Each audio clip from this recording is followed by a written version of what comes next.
Look at your wrist right now. Skinny, bony, probably looks exactly the same as it did 5 years ago, no matter how much you've trained.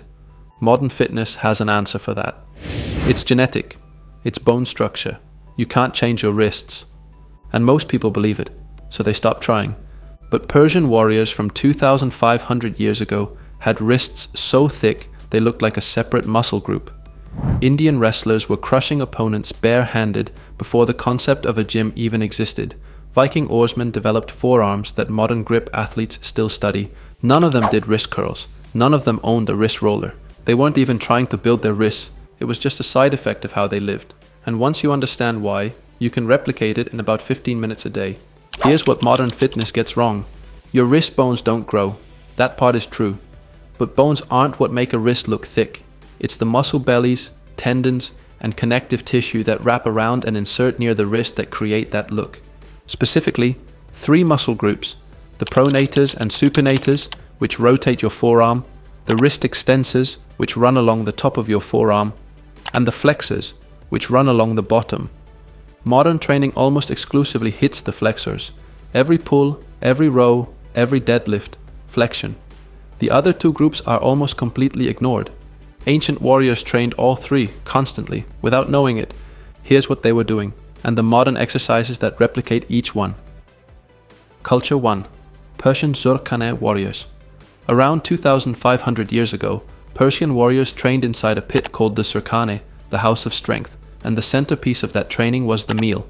The meal was a wooden club, shaped roughly like a bowling pin, that could weigh anywhere from a few kilograms up to 30 or 40. Warriors would swing them overhead, rotating them in wide arcs for extended periods.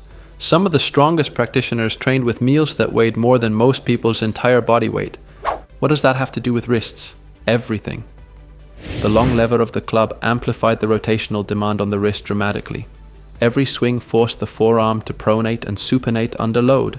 The rotation pattern that builds the side of the wrist. The thickness you see when someone turns their palm up or down. This is the most neglected movement pattern in modern training. Most people have never once trained it directly. Here's the modern replication. The most authentic option is to actually swing a meal. And if that interests you, it's worth knowing that meal and steel club training has been making a serious comeback. It's one of the fastest growing training tools in the strength community right now, and for good reason. A set of light meals is relatively affordable, and the learning curve is lower than it looks. If you want to train exactly the way Persian warriors trained, this is the most direct path. But if you're not there yet, you need nothing more than a single dumbbell and a bench. Sit at the edge of a bench. Rest your forearm flat, wrist hanging off the end, holding the dumbbell vertically, like you're gripping a hammer. Now slowly rotate your palm down toward the floor, pause, and rotate back up past neutral until your palm faces the ceiling. That full range, palm down to palm up, is 1 rep. Go slow. Use a weight where the last few reps of each set are genuinely difficult. The goal is loaded rotation through the full range, not speed. 3 sets of 12 to 15 reps each direction. Culture 2. Indian Pehlwani wrestlers. Pehlwani wrestling is one of the oldest continuously practiced wrestling traditions in the world. It's been practiced on the Indian subcontinent for thousands of years, and it produced some of the most physically developed athletes in human history. Men like the great Gama, who was undefeated across a career spanning 5 decades. Their training was built around 2 tools, the nal, a cylindrical stone weight, and the mud pit itself. Pehlwani wrestlers trained their grips by driving their hands into heavy, wet mud, fingers extended, forcing the hand open against resistance over and over. They were training the extensors, the muscles that run along the top of your forearm that pull your fingers and wrist backward. Nobody trains these, almost universally ignored, but they're the reason a wrist looks thick from the top, which is the angle people actually see when they look at you. If your extensors are undeveloped, you have half a wrist, literally. The modern replication: fill a bucket with dry rice, drive both hands in, fingers extended. Open and close your hands against the resistance of the rice, rotate your wrists, spread your fingers, make fists. Whatever movement creates resistance. Work for 2 to 3 minutes straight without stopping. It sounds simple, and it is. But even the most simple things can be extremely difficult. By the end of the first set, your forearms will be on fire in a way that no other exercise produces, because you've never loaded those muscles before. If you don't have rice, rubber band extensions work as a substitute. Wrap a thick rubber band around all 5 fingers and extend against it for high reps. 3 to 5 rounds of 2 minutes, brief rest between rounds. If you're finding value in this, do me a favor and hit subscribe. I've got more unconventional training methods coming that'll change how you think about building strength. Culture 3. Viking oarsmen. Viking longships were engineering masterpieces, but they ran on human power. Oarsmen rowed for hours at a stretch, day after day, against open ocean resistance. The oar handle was thick, unforgiving, and demanded a constant sustained grip through repeated wrist flexion under load.